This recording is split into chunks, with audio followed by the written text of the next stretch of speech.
우리가 이 세상을 살아가는 데 있어서는 알게 모르게 원리라고 하는 것이 있습니다.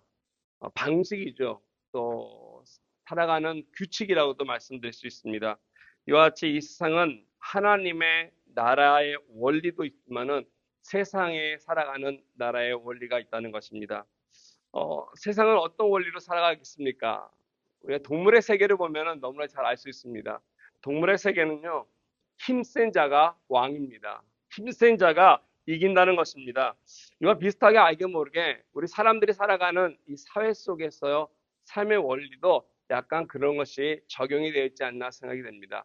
물론 늘 힘센 사람보다도 처세술이 좀 뛰어나고 머리가 좀 좋고 그래서 다른 사람을 좀 이렇게 누를 수 있는 이런 사람들이 좀 더 나은 위치 또는 성공이라는 것에 다가가기도 합니다. 근데 하나님 나라는 그렇지 않다는 것입니다. 감사하게도 여기 계신 분들은 힘도 세지 아니하시고요. 저는 머리가 안 좋지만 아마 여러분들한테 참 머리가 좋으신 분 계시겠지만 아무래도 우리들은 이 세상에서 살아가는 원리보다는 감사하게도 하나님 나라의 원리를 더 마음속에 안고 또 살아가기를 원하는 사람들이 아닌가 생각됩니다. 그러기 위해서는 우리는 하나님 나라의 원리가 잘 적용되기 위해서 나의 것을 좀 내려놓는 그런 습관들이 필요하다는 것입니다. 나의 것을 내려놔야만이 내가 좀 더 하나님이 원하시고 기뻐하시는 것에 쓰임받기 때문에 우리들의 헌신과 희생을 통해서 더 아름다운 열매들을 맺어나가기 때문에 그렇습니다. 왜냐하면 하나님의 나라는 그 주인이 바로 예수님이시기 때문에요. 예수님이 그러셨기 때문에 그러한 삶을 살아가기 때문에 우리들 또한 그렇게 살아가는 예수님을 닮아가는 자들이기 때문에 우리의 것을 내려놓고 그리고 이 세상이 추구하는 삶의 방향과 원칙이 아니라 우리는 하나님께서 기뻐하시는 나라를 이루는 데 함께 더불어서 나아가는 사람들이 되어야 할 것입니다. 우리가 이 세상을 살아가면서도 문득문득 알고는 있지만 이 세상의 원리와 부딪힐 때가 있습니다.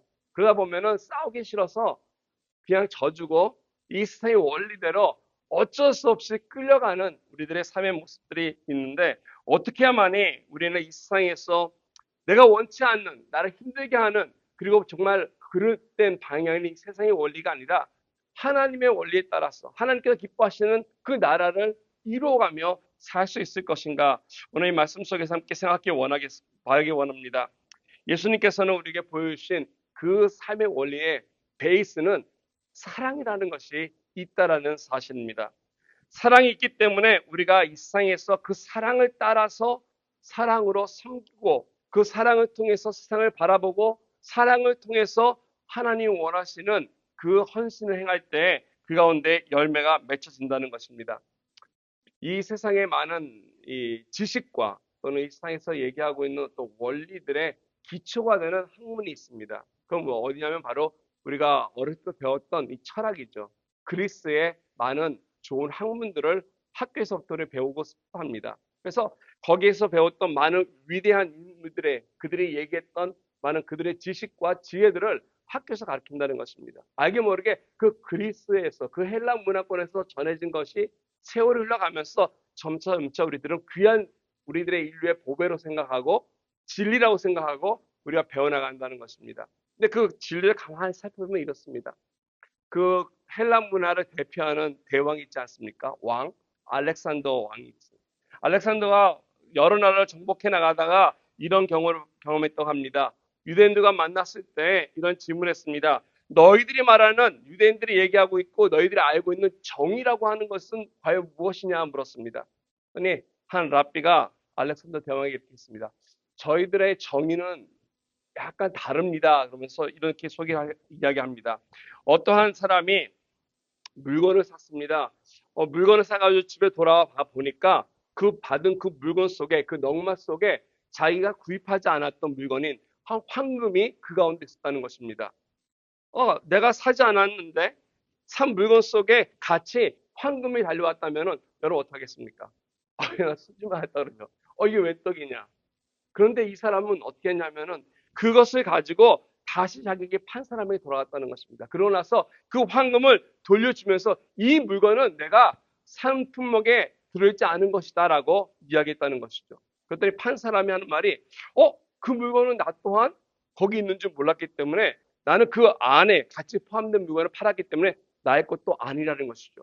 서로가 자기 것이 아니라고 이야기할 때 그 문제를 해결하기 위해서 유대인들은 어떻게 하냐면은 이야기하기를 그 두 사람의 자녀들이 있음을 보고 서로 그 두 사람의 자녀가 결혼을 해서 오히려 그들에게 이 황금을 물려줘서 같이 이것을 이뤄나갈 수 있는 것이 유대인들이 바라는 지계이고 지계이고 정의라는 것입니다. 그러면서 대왕을 어떻게 하겠습니까? 그랬더니 알렉산더는 그거 듣고 후후후 웃으면서 이렇습니다. 우리는 그렇지 않습니다. 나는 당장 그 두 사람의 목을 치고 그것을 내가 갖는 것이 우리의 정입니다. 그 알렉산더가 얘기했던 것이 바로 이 세상 사람들의 원칙이라는 것입니다. 원리라는 것입니다. 이 세상에서는 나의 이익을 위해서라면은 가차없이 상대를 제거하는 것이고 그것을 획득하는 것이고 그것이 바로 이 세상이 말하는 정의라는 것입니다. 과연 이 세상에 올바른 정의가 있겠습니까? 어떤 논리가 있겠습니까? 이와 같은 헬레니즘 속에서부터 시작됐던 이 세상의 지식이라고 하는 것, 이 인류의 보배라고 하는 이런 것들을 온 인류가 지금까지 공부하면서 배우다 보니까 이 세상은 알게 모르게 마음이 폐악하게 되었고요. 그 마음의 욕심과 또 나름대로 정의와 바른 것이 아니라 나의 이득을 위해서라면은 무엇인지 할 수 있다라고 하는 이기주의가 팽창한 그런 사회가 되지 않았나 생각이 됩니다. 이와 같은 영향을 통해서 이 세상에서는 평화 또한 힘을 통해서 이루고자 하는 이러한 원리가 있지 않습니까? 우리가 지금 보다시피 러시아와 우크라이나 전쟁 가운데 그들에게 평화를 요구하는 것이 무엇을 통해 요구하는 것입니까? 사람들을 사랑해서 그들을 생각해서 결코 아닙니다. 힘으로써 억지로 그 가운데 평화가 임하게 하는 원리가 있다라는 것이 이 세상입니다. 그러다 보니까 끊임없이 다툼이 있고 갈등이 있고 그래 해결이 되지 않는 것이죠. 하나님 나라는 다릅니다. 하나님 나라의 원리는 의로움을 추구하는 것입니다. 하나님 나라의 원리는 평화가 있는 것이고 사랑으로 주어지는 것입니다. 이것이 바로 하나님께서 원하시는 하나님 나라의 모습입니다. 그 예전에 아시스에 살았던 성인 중에 한 명이었던 성 프란시스코가 얘기했던 기도문처럼 내가 위로받기보다는 위로하고 또 내가 이해받기보다는 이해하며 사랑받기보다는 사랑하는 삶을 택하는 것. 그래서 내가 줌으로써 용서받고 또 용서함으로써 내가 하나님 앞에 기쁨을 누리며 자기를 버리고 죽음으로써 생명을 삼기는 이러한 삶을 고백했던 그의 기도문처럼 성경이 우리에게 가르쳐주고 있고 말씀해주고 있는 하나님 나라의 특징이라는 것입니다. 이것을 이루기 위해서 사실 예수님께서 보여주기 위하여 이 땅에 2000년 전에 오셨고 또 살으셨고 그리고 희생하시고 오늘날 우리에게 귀한 생명을 남겨주셨던 것입니다.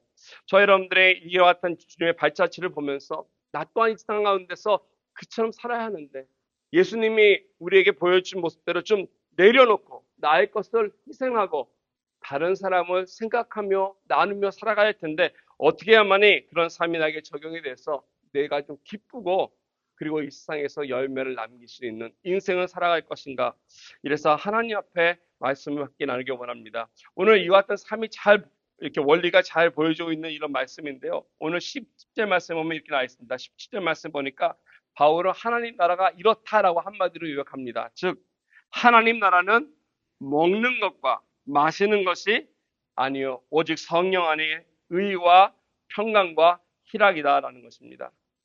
사실 지난주에 말씀드렸던 것처럼 좀 먹는 거에 대한 좀 이슈가 있지 않았습니까? 누가 고기 먹냐, 채소 먹냐, 왜 고기 안 먹느냐 하면서 이런 먹는 것을 가지고 얘기하는데 즉 하나님 나라는 먹고 마시는 것이 아니다라는 것입니다. 이 세상 사람들이 눈에 좋아하는 거, 자기 마음에 들어하는 거, 빈 본질적인 것을 추구하는 것이 이 하나님의 나라가 아니라는 것이죠. 우리 주부들의 가장 큰 고민, 무엇을 먹을까? 때가 되면 우리 뱃속에 숨 꼬르륵 하면서 점심 뭐 먹지? 저녁 뭐 먹지? 우리는 먹는 거를 참 고민하면서 살아가는 인생이 아닌가 생각됩니다. 휴가 가서도 다 점심 뭐 먹으러 가지? 식당을 리서치하고 있어요. 네, 먹는 거, 우리들의 모습입니다. 안타깝게도. 그리고 먹는 거, 마시는 거. 이게 세상 사람들이 추구하는 그 방향이 아닌가 생각됩니다. 더 좋은 집, 안락한 환경, 잘 먹고 잘 사는 거. 이게 모든 사람들이 추구하는 아름다운 성공이라고 생각하는 인생, 이 세상의 원칙과 원리에 따른 성공의 기준입니다. 이걸 위해서 공부도 하고 무모한 경쟁도 하고 열심히 일도 하고 자기의 모든 걸 투자하는 그런 것이 바로 세상입니다. 근데 오늘 성경은 우리에게 너무 다른 삶의 모습을 보여주고 있습니다. 의와 평강과 희락. 의라고 하는 것은 다른 것이 아닙니다. 의라고 하는 것은 내가 정의를 세우는 것이 아니라 하나님과 나와의 관계를 얘기합니다. 하나님 앞에서 내가 죄인인데 내가 예수를 믿음으로 말미암아 의롭게 되어 있는 그 의를 얘기합니다. 하나님이 나를 위해서 허락해 주신 그 의를 이야기하는 것이 하나님과의 관계입니다. 평강이라고 하는 것은 그 가운데서 이 세상에서 우리가 살아가면서 주위에 있는 사람들과 화평하는 것, 다투지 아니하고 그래도 그들과 어울려서 조화롭게 살아가는 모습이 우리에게 있을 때 그걸 평화라고 얘기하는 것입니다. 세 번째로 희락이라는 것은 다른 데 있는 즐거움이 아닙니다. 내가 무엇을 보고 누리면서 웃는 것이 아니라 내 내면 속에 그 누구도 빼앗을 수 없는 joy, 기쁨이 있는 것을 오늘 말씀 속에서 이와 같은 희락을 얘기하고 있습니다. 이건 바로 나와 하신 거죠. 하나님께서 나에게 주시는 이 세상에서 얻지 못하는 놀라운 기쁨을 이야기하는 것입니다. 이처럼 하나님 앞에 좀 의로운 자로서 하나님 앞에 형제 사이 속에서 평강을 유지하고 내 심령 가운데 하나님이 주시는 이 기쁨이 계속 샘는 기쁨이 끊이지 않는 그래서 웃고 또 웃고 즐겁고 다른 사람에게 이 기쁨의 바이러스를 전할 수 있는 이와 같은 인생 이것이 바로 하나님이 말씀하고 있는 하나님 나라의 백성의 모습이라는 것입니다. 여러분 어떻습니까? 여러분 오늘날 살아가시면서 웃으십니까? 여기 주변 사람과 얼마나 평화롭게 살아가십니까? 하나님 앞에 얼마나 이와 같은 기쁨을 들으며 살고 있습니까? 이와 같은 것이 내 삶 속에서 계속 이어진다면 얼마나 좋을까요? 안타깝게도 세상이 허락하지 않기 때문에 참 쉽지 않다는 것입니다. 어렵습니다. 오늘 본문도 우리에게 말씀하기를 이것이 쉽지 않다는 것을 얘기합니다. 왜냐하면 이것이 이루어지기 위해서는 오늘 10절 말씀 보니까 오직 성령 안에 있는 이거는 바로 오직 성령 안에 있는 즉 나의 노력과 나의 힘과 나의 의지로 의롭게 되는 것도 아니요 평화를 유지하는 것도 아니요 이웃과 화목해지는 것도 아니요 기쁨을 얻는 것도 아니라는 것입니다. 무엇을 통해서 되는 거냐면 이것은 바로 오직 성령을 통해서만이 성령 하나님께서 나에게 허락해 줘야만이 내가 하나님 나라를 살아갈 수 있다는 것을 말씀해 주고 있습니다. 이때 하나님 앞에 우리의 영광이 되어지는 것입니다. 이어지는 18절 말씀에 보시면 바울은 이렇게 얘기합니다. 이로써 그리스도를 섬기는 자는 하나님을 기쁘시게 하며 사람에게도 칭찬을 받는다. 하나님 앞에서 하나님께 기쁨을 드리는 삶 그리고 하나님께서 이것 통해 할 때 사람들에게도 칭찬을 받게끔 하는 여기 보면요 이런 말 있잖아요. 사람에게 도라는 말이 있어요. 하나님께 기쁨을 드리지만 사람에게 도. 간혹 그러신 분들 혹시 여러분 주변에 있지 않을까 생각됩니다. 신앙생활 좋게 하고 열심히 한다고 해서 교회에서는 정말 많은 사람에게 칭찬도 받고 불림도 받고 섬기시는데 세상에서는 세상 사람들 알아볼 때 별로 평가주지 않는 사람들. 세상에서도 이 사람들에게도 칭찬을 받고 기쁨을 받는 사람이 되어야 한다는 것입니다. 그래서 하나님께만 우리가 섬기는 것이 아니라 하나님도 섬기지만 세상 가운데 사람들에게도 우리들의 삶의 모습을 통해 그들로부터도 칭찬을 받는 사람이 바로 오늘 하나님께서 말씀해 주시고 있는 아름답고 바른 섬김의 모습이라는 것입니다. 오늘 안타깝게도 이런 밸런스가 좀 깨지기 때문에 그에 대한 많은 모습들이 좀 삐딱하게 보지 않습니까? 한국의 기독교가 계속해서 여러 가지 공격이 아니라 사실 지적을 받는 것이 그릇된 이단들이 많다 보니까 또 그들의 활동이 많다 보니까 정말 바르게 하고 열심히 하는 바른 교회들의 모습이 가려져 있는 것이 너무 안타까울 때가 있습니다. 오늘 이런 가운데서도 우리가 하나님 앞에서 관계도 중요하지만 우리가 교회로서 이 세상 가운데서도 빛으로 소금으로 바르게 살아가는 것 또한 매우 소중하다는 것입니다. 우리가 나눠주는 그 카드 있지 않습니까? 팁즈라고. 제 동생네에서 밥을 먹으면서 여동생한테 그거 줬어요. 했더니 이게 뭐야 했더니 보더니 우리 팁을 주면서 같이 놓는 거 했더니 야 오빠 팁 많이 놔야 되겠네? 이게 세상 사람들의 생각이에요. 타임 많이 나야겠네. 이 세상 사람 팁을 얼마나 찍는지 모르겠지만은 예수 믿으면은 이 세상에서 좀 보여줘야 되는데 그렇지 못할 때가 많다는 것입니다. 오늘 사도 바울은 하나님께도 기쁨이 되어야 하지만은 이웃관계 속에서도 바른 열매가 있어야 된다 얘기하고 있습니다. 이게 바로 우리가 로마서를 1장서도 쭉 지금까지 공부하면서 나왔던 말씀입니다. 바른 하나님 앞에 기쁨 내기 위해서 먼저 내가 죄인이라는 걸 깨닫고 예수의 복음이 내게 얼마나 소중한 것을 바울은 잘 얘기했습니다. 복음의 소중함을 통해서 예수 믿은 우리들이 이제 어떻게 살아갈 것인가를 12장서부터 12장, 13장, 14장 계속 끊임없이 우리에게 도전이 되면서 이야기해 주고 있습니다. 이 말씀을 통해 살아갈 때 우리들에게 성화라고 하는 것이 이루어진다는 것입니다. 그냥 이루어지는 것이 아니라 하나님 안에서 오직 성령을 통해서 내가 예수 그리스도를 믿음으로 말미암아 하나님의 백성이 되었다면, 그리고 하나님의 자녀가 되었다면 당연히 하나님의 말씀대로 살아가는 모습을 통해 성화되는 과정이 있어야 되고 드러나야 된다는 것입니다. 이럴 때 하나님께서 우리 통해서 영광을 받으신다는 것입니다.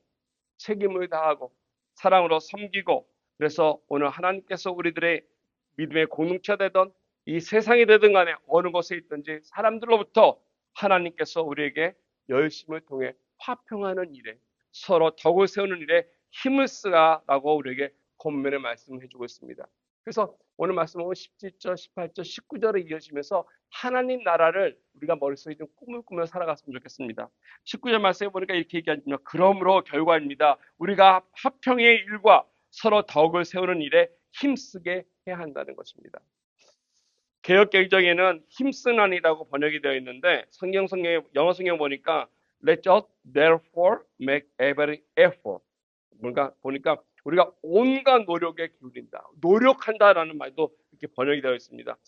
즉 성령께서도 하시지만 그 성령께서 우리에게 와서 성령이 역사하실 때 내가 더불어서 힘써야 할 것이 있다라는 것입니다. 첫 번째는 뭐냐면 화평을 만드는데 힘을 써야 한다는 것입니다. 그리고 덕을 세우는데 힘을 써야 한다는 것이죠.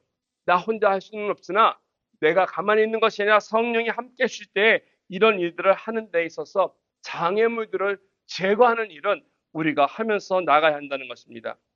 뿐만 아니라 우리 주변에 어려운 사람들을, 연약한 사람들을, 믿음에 부족한 사람들을 세워주는 일, 격려하는 일, 그리고 그들을 이끌고 끌어오는 일들을 한다는 것을 오늘 말씀 속에서 얘기해 주고 있습니다. 세운다는 말이 바로 그거죠. 일으켜 세워준다는 것입니다. 이것이 바로 예수님께서 이 땅에 오신 목적입니다. 그렇지 않았으면 이 땅에 왜 오셨겠습니까? 우리를 위해서 죽을 수밖에 없는 존재들임에도 불구하고 사랑하셔서 오셔서 우리를 세워주시고 하나님 나라에 함께 살아갈 수 있도록 하신 주님의 그 모습이 오늘 저 여러분들에게도 똑같이 삶의 모습에서 보여줘야 할 것입니다. 이게 복음이고 이걸 통해서 저와 여러분들이 하나님께 영광을 돌리며 살아갈 것입니다. 어떻게 하나님 나라를 이처럼 세우면서 나갈 수 있을까? 첫 번째는요, 똑같은 예수님 마음속에, 하나님 마음속에 있는 똑같은 사랑의 동기가 우리에게 있어야 한다는 것입니다.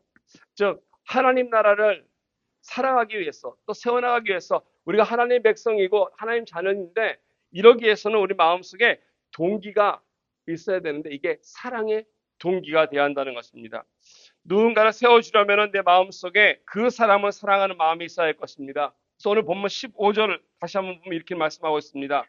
만일 음식으로 말미암아 내 형제가 근심하게 되면 이는 내가 사랑으로 해야지 아니한다.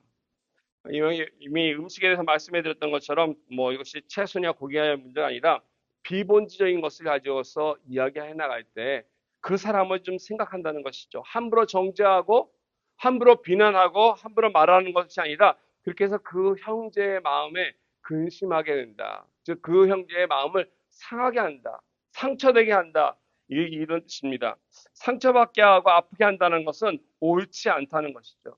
그래서 우리는 사랑으로 행해야 한다는 것을 말씀해 주고 있습니다. 문제는 우리가 하는 모든 많은 것들 가운데 너무 우리가 이기주의이기 때문에 나 중심으로 행할 때가 많습니다. 내가 보는 관점에서만 바라볼 때가 너무나 많고요.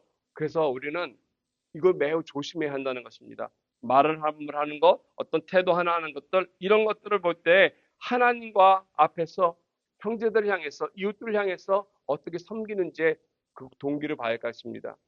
내가 짜증이 나고 힘들고 그냥 아무 생각 없이 말을 내빼고서 사랑이 없이 행할 때는요, 문제가 어디 있냐면은 그 사람과 있는 것이 아니라 첫 번째는 하나님 관계 문제가 있었습니다.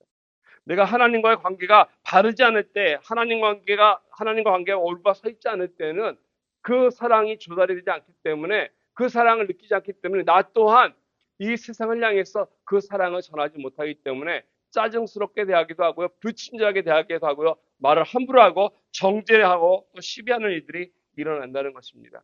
하나님과의 관계가 깨어져 있을 때, 이것이 잘 되지 않을 때, 그렇기 때문에 항상 우리들은 내가 누군가를 잘 섬기고 그를 격려하고 그리고 그들이 하나님 앞에 바로 또한 우리처럼 세워지기 원한다면 먼저 점검해야 할 것이 있습니다. 내가 하나님과 얼만큼 바로 되었는가. 그냥 하나님께서 우리에게 기대하시는 것이기 때문에 나를 그냥 사랑하시는 것이 아니라 나를 사랑하시는 가운데 우리에게 기대하는 그 기대가 좀 높아요. 높기 때문에 그렇습니다. 죄인을 사랑하신 예수님의 케이스를 우리에게 좀 요구하시기 때문에 그럴 때가 있습니다. 오늘 본문 15절 하반부에 보시면은 이렇게 말씀하고 있습니다. 그리스도께서 대신하여 죽으신 형제를 내 음식으로 망하게 하지 말라라고 합니다. 그리스도께서 대신해서 죽은 형제. 옆에 있는 사람들, 주변에 있는 이웃들이 그냥 아무가 아니라는 것입니다. 예수님께서 그를 위해서 죽으셨다라고 하는 사실을 잊지 말라는 것입니다. 나한테는 별로 소중하지 않을지 몰라요. 나한테는 좀 불편한 존재일지 모르나 하나님께서는 그를 예수 그리스도를 죽기까지 사랑하신 존재라는 것을 나는 싫던지 좋든지 그걸 어습다 하는 필요가 있다는 것이죠. 내가 하나님 앞에 이와 같은 마음을 가지고 살 때 주님께서 저를 위해 죽으셨다는 것을 인식하고 나 또한 그와 같이 나를 사랑하셨기 때문에 우리가 대한다면은 나에겐 별로 중요하지 않은 존재일지라도 나에게 별로 형편없이 보인다 할지라도 그를 조금 더 하나님 앞에 사랑으로 대할 수 있을 것입니다. 여러분 혹시 그 맥스 루케이드라고 하는 목사님의 책을 읽어보신 적이 있는지 모르겠습니다. 굉장히 유명하신 분이고요. 많은 책을 쓰셨습니다. 저도 그분의 서적을 몇 권을 읽은 적이 있는데 다 보진 않았지만 있는데 그분이 쓴 책 가운데서 어떤 책에 보면 이러한 이야기 한 적이 있어요. 자기가 지금까지 목회 생활하면서 책을 쓰면서 많은 사람을 만나보면서 들은 소식 중에 회의를 느꼈던 적이 있다는 거예요. 하나님을 믿고 예수를 믿고 전도를 하고 목사로서 사역을 하면서 살아가면서 좀 내가 예수 믿는 것에 대해서 회의를 느낄 정도로 마음이 이렇게 상하고 좀 힘들었던 일을 이야기하면서 쓴 것이 하나 있는데 그것은 어떤 것이냐면은 혹시 여러분 제프리 다움이라고 하는 사람 들어보신 적 있는지 모르겠어요. 제프리 다움이라고 하는 사람이 있는데 이 사람은 어떤 사람이냐면 1978년서부터 1991년까지 꽤 오랜 기간 동안에 위스콘신에서 17명을 살해한 정말 살인마입니다. 사람을 살해했는데 그냥 살해한 것이 아니라 정말 처참하게 잔인하게 살해했어요. 토막도 내기도 하고요. 심지어 강간하고 데리고 온 그 여인을 며칠 동안 그 안에서 학대하고 하면서 결국은 잘라서 먹기까지 했던 정말 엄청난 이러한 죄인이었습니다. 결국 그가 잡혀가지고 감옥에 있는데 그가 어떤 일이 됐냐면은 예수를 영접하고 회개했다는 것입니다. 이 사람이 예수를 믿고 회개했으면은 어디 가겠습니까? 천국까지. 이 소식을 들은 맥스 목사님이 용납이 안 되는 거예요. 얼마나 많은 희생자들이 이 세상에서 그 사람으로 인해서 많은 가족들이 힘들어하고 아파하고 있는데 단지 예수 믿었다고 하는 걸로 인해서 저 사람이 우리와 똑같이 된다는 것에 너무너무 힘들었다는 것입니다. 너무 용납하기 힘들었다는 것이에요. 로이드 웹 클리퍼라는 목사님이 그 얘기를 듣고 찾아갔습니다. 찾아가서 이제 제프리를 만나서 정말로 이 사람이 회심했는지를 알기 위해서 성경을 공부하고 이야기를 했어요. 한 1년 동안 그와 함께 말씀을 나누면서 지내다 보니까 정말로 이 제프리가 자기가 했던 많은 그 악행들을 뉘치고 회개하고 그리고 정말로 예수를 영접한 사람이라는 거죠. 그래서 이 목사님이 이렇게 얘기했습니다. 제프리가 고백한 신앙 고백이 참다. 정말 진실된 고백이다. 정말로 이 사람 예수를 영입한 사람이라면서 참여한 것이 맞다라고 확인해 줬어요. 그래서 1994년도 5월에 그 감옥에서 세례를 그가 받게 되었습니다. 이것을 보면서 이걸 내가 받아들여야 할 것인가? 이 맥스 루케의 마음이 너무 힘들었다는 거죠. 어떻게 저런 사람까지 우리가 받아들일 수 있을까?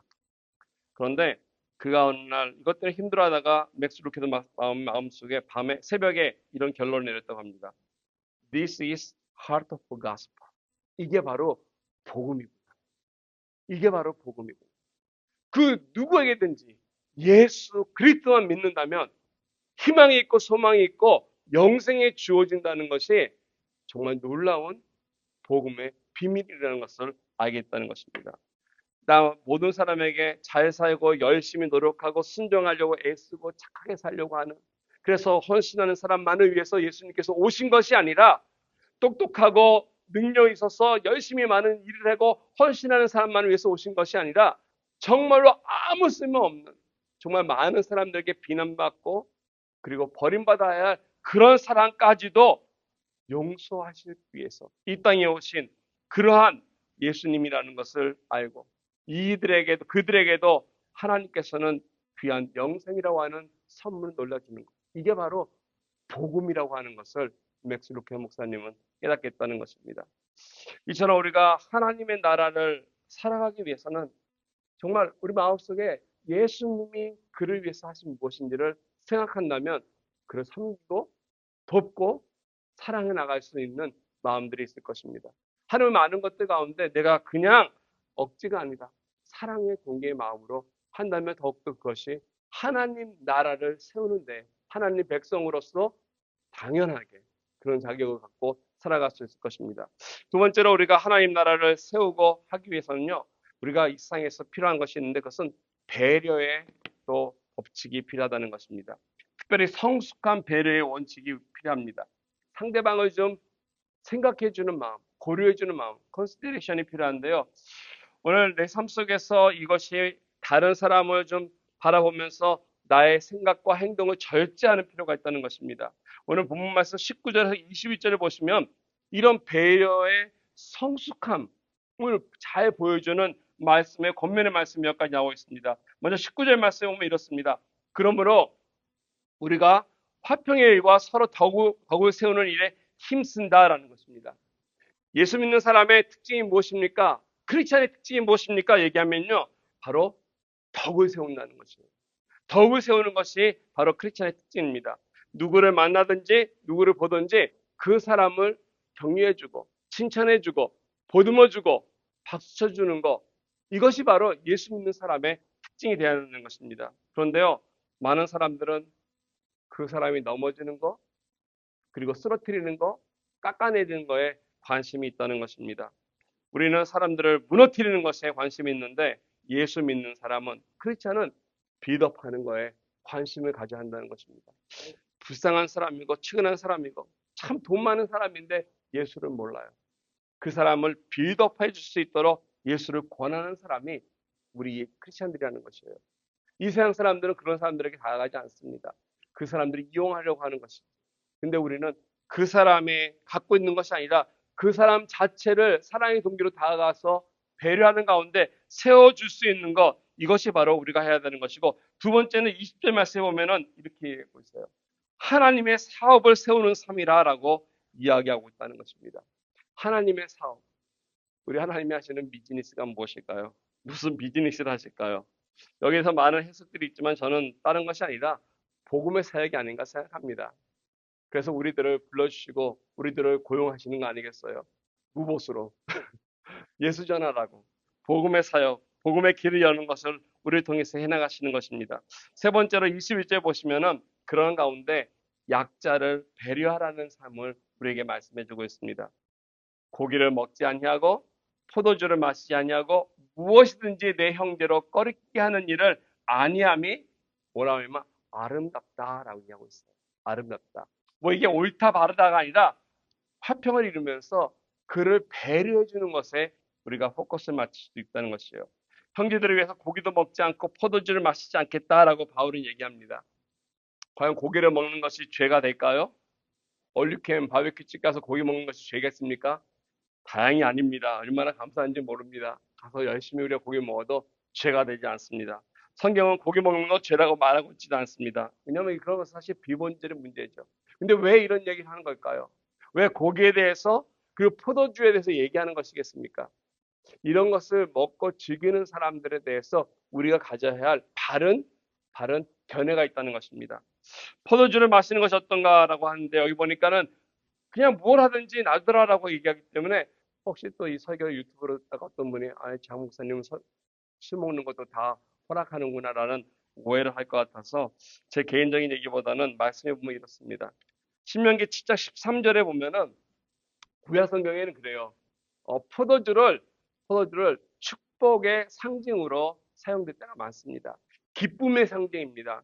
여러분 아시다시피 이스라엘 민족이 가나안 땅에 들어갔을 때 그곳에서 척박한 곳에서 열심히 이룬 농사 중에 하나가 그들에게 주어진 것이 소산과 곡식과 포도주와 기름이 많았다고 성경은 얘기하고 있습니다. 그래서 이 포도주는 축복과 번성의 상징이었어요. 그래서 죄는 아니라는 것입니다. 신약에 와서도 우리 요한복음 공부했지만 예수님께서 2장에 보니까 가나의 혼인잔치에서 포도주가 떨어질 때 뭐 하셨습니까? 포도주를 만드셨다는 거죠. 단 차이는 좀 있습니다. 그건 뭐냐면 그들이 사용하는 이 포도주와 우리가 접하는 포도주와는 필요와 또 그거에 대한 의미가 다르다는 것입니다. 그들은 그것에서 음료로서의 그 중요성이 있었고 필요가 있었다는 것이죠. 적박한 땅에서 술의 용도가 그냥 술 취하고 쾌락을 위한 것이 아니라 음료로 마시기 위해서 필요했기 때문에 그렇다는 것입니다. 성경에 보면 여러 가지 면에서 포도주 자체는 죄로 얘기하고 있지는 않습니다. 그러나 독주를 마시는 것은 죄로 규정하고 있습니다. 독한 이 술, 독주는 심지어 술 취하는 것을 방탕하다는 것으로 성경은 우리에게 말씀해 주고 있습니다. 그래서 포도주를 마시는 것은 문제가 되지 않나. 이것이 과도하게 마셔서 술에 취하는 것, 그리고 이러한 삶을 살아가는 것은 잘못된 것이고 죄라는 것으로 성경은 얘기해 주고 있습니다. 근데 오늘 말씀을 보니까 바울은 여기서 얘기하고 있지 않습니까? 고기나 포도주에 대해서 다른 사람이 마셔도 나는 괜찮다라고 얘기하는데 그 이유가 21절 하반부에 나와 있습니다. 무엇이든지 내 형제로 꺼리끼리 하는 일은 아니함이 아름답도다. 여기 무엇이든지라고 하는 말 속에 고기도 포함되고 포도주도 포함된다는 것입니다. 심지어 저는 여기에 무엇까지 포함이 되냐면 연약한 사람들에게 있어서는 마약도 포함이 된다고 봅니다. 마약 중독자가 저희 교회에 왔다고 했을 때 여러분 어떡하겠습니까? 아우, 마약 하는 사람 그 교회 와 경계하시겠습니까? 아니죠. 연약한 사람들이 예수께 나왔을 때는요, 용납이 된다는 거죠. 그러나 그것을 말씀을 통해서 하나님께서 훈련해 나가시겠죠.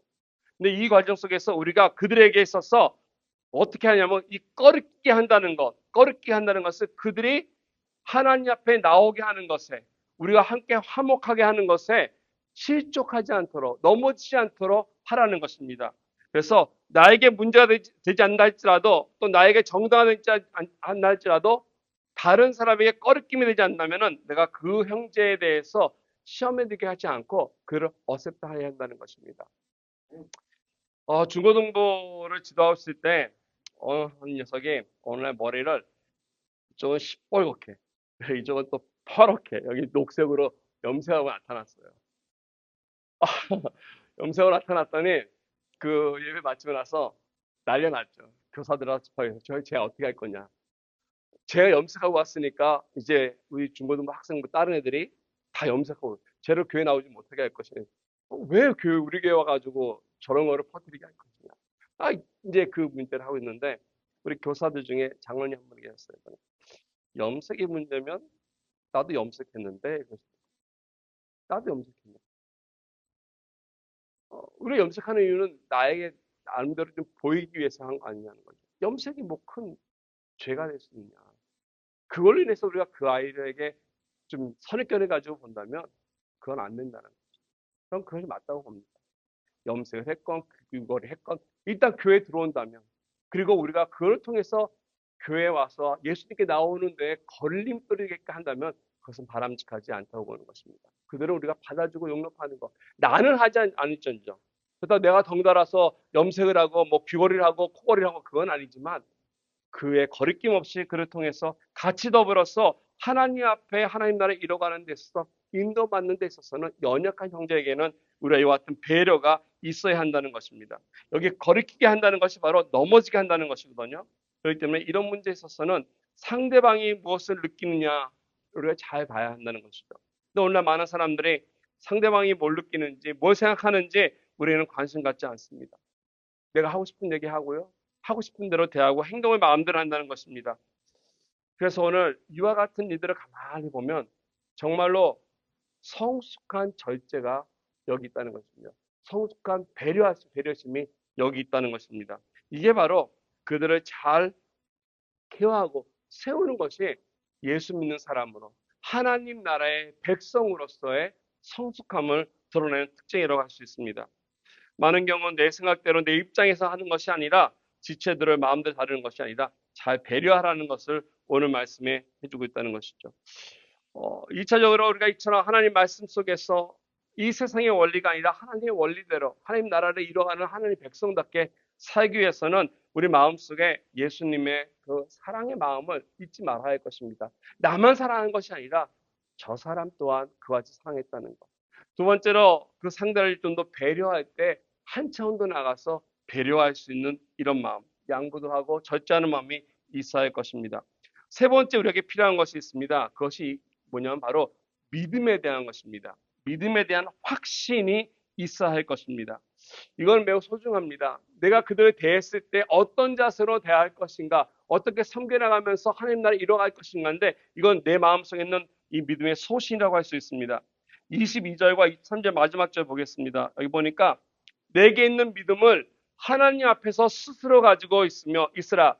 자기가 옳다는 바로 자기를 정죄하지 아니하는 자는 복이 있다라고 얘기하고 있습니다. 이 말씀이 귀한 말씀인데 좀 어렵게 표현이 되어 있습니다. 이거 좀 더 쉽게 얘기하면요. 쉬운 성경에 이렇게 번역하고 있어요. 여러분이 어떤 신념이 있다면 그것은 여러분과 하나님 사이의 일로 간직해 두십시오. 스스로 옳다고 믿는 일을 할 때 자기를 정죄하지 않는 사람은 복 있는 사람입니다. 자기가 생각했을 때 옳다고 하는 일, 내가 하나님 앞에 바르다고 생각하는 일, 내가 하나님 앞에 믿고 하나님의 뜻대로 행했다고 하는 일에 대해서는 그거에 대해서는 소신 있게 하라는 것이에요. 정죄받지 않아도 된다는 것이에요.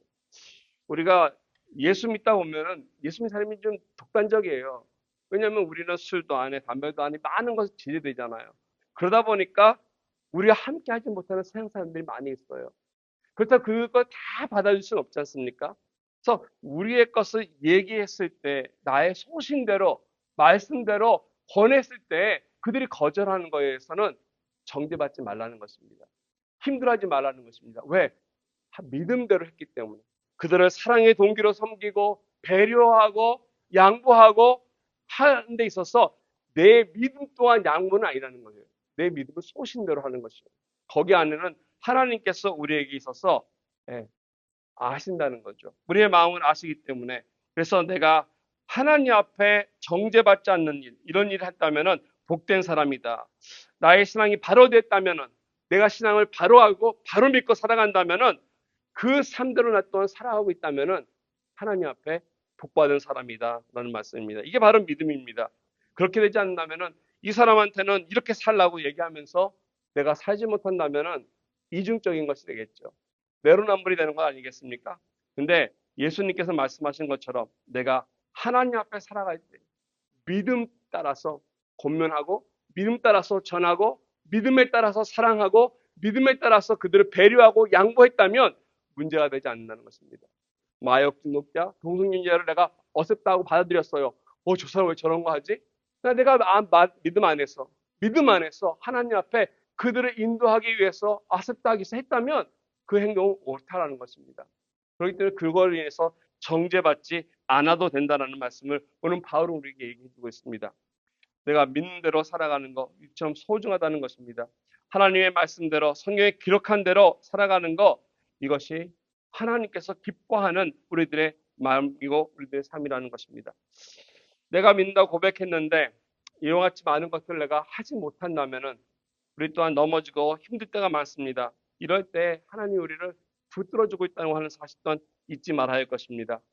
오늘 23절에는 이렇게 얘기하고 있어요. 마지막에 그러면서 중요한 것이 있는데 믿음을 따라 하지 아니하는 것은 무엇입니까? 죄다라고 얘기하고 있어요. 내가 믿는다고 고백했는데 그대로 하지 않고 가르쳤는데 그대로 하지 않고 있는 것은 우리에게도 또한 문제가 있다는 것을 말씀해 주고 있다는 것입니다. 이와 같이 믿음의 삶을 걸어갈 때 그 열매들이 알게 모르게 우리들의 자세, 태도, 삶의 모습으로 드러난다는 것입니다. 사람들은 세상 사람들은 모를 것입니다. 그러나 하나님은 아시기 때문에 이러한 변화를 통해서 하나님이 우리를 바라보시고 복되다 말씀하신다는 거예요. 믿음이라는 것이 하나의 이론이 아니기 때문에 믿음은 보여지진 않지만 내가 보여줄 수는 없지만 살아내는 것이기 때문에 사람을 통해서 보여주는 실천이기 때문에 그 가운데서 믿음이 보여지는 그 삶이 예수 그리스도의 능력을 통해 드러나기 때문에 그렇다는 것입니다. 이게 바로 열매가 우리 삶 속에 보여주는 것입니다. 예수님께서는 이 땅에 오셔서 우리를 사랑해 주시고 제자 삼아 주시고 하나님 백성으로 우리를 불러주셨습니다. 근데 알게 모르게 예수 믿으면서도 이 세상 사람들 앞에 우리가 눈치 볼 때가 있어요. 부끄러워서 하지 못할 때가 있다는 것입니다. 부끄러워서 전도 못하고 옳은 말 못할 때가 있다는 것입니다. 그러면 안 된다는 거죠. 마가복음에 보면은 이런 말씀이 있습니다. 마가복음 8장 38절에 보면은 누구든지 이 음란하고 죄 많은 세대에서 이 세상에서 나와 내 말을 부끄러워하면 예수님이 하시는 거예요. 예수님과 예수님의 말씀을 부끄러워하면 인자도 하나님의 아버지의 영광으로 거룩한 천사들과 함께 올 때 그 사람을 부끄러워할 것이다. 내가 하나님의 백성, 하나님의 자녀다라고 고백한다면 내가 하나님을 부끄러워할 필요 없다는 거예요. 예수 믿는 것을 부끄러워할 필요 없다는 거예요. 이걸 소신껏 전하고 담대하게 전하고 그런데 그 밑에 배경은 사랑으로 하고 배려하는 마음으로 하고 섬기는 마음으로 하면서 하나님 나라를 이 가운데서 살아가는 이 원리를 따라서 살 때 우리 하나님께서 우리를 도와주시고 함께 해주셔서 기쁨 가운데 의와 평강과 희락을 누리게 할 것입니다. 이와 같은 하나님 나라를 우리가 좀 앞당겨서 우리가 하루하루 즐기면서 살아갈 수 있는 저 여러분 되기를 주님의 이름으로 축원드리겠습니다. 우리 함께 같이 기도하기 원합니다. 이 세상에서 세상 부끄러워하지 아니하고 또 두려워하지 아니하고 정말 예수님의 사랑이 우리들의 삶의 어떤 동기가 되어서 이웃을 사랑하고 사랑으로 세울 수 있는 배려의 마음을 가지고 하나님 믿는 참된 성도로 확신 가지고 하나님 말씀대로 순종하며 살 수 있도록 우리 함께 성령님의 인도하심을 같이 구하면서 기도를 나가겠습니다. 기도드리겠습니다.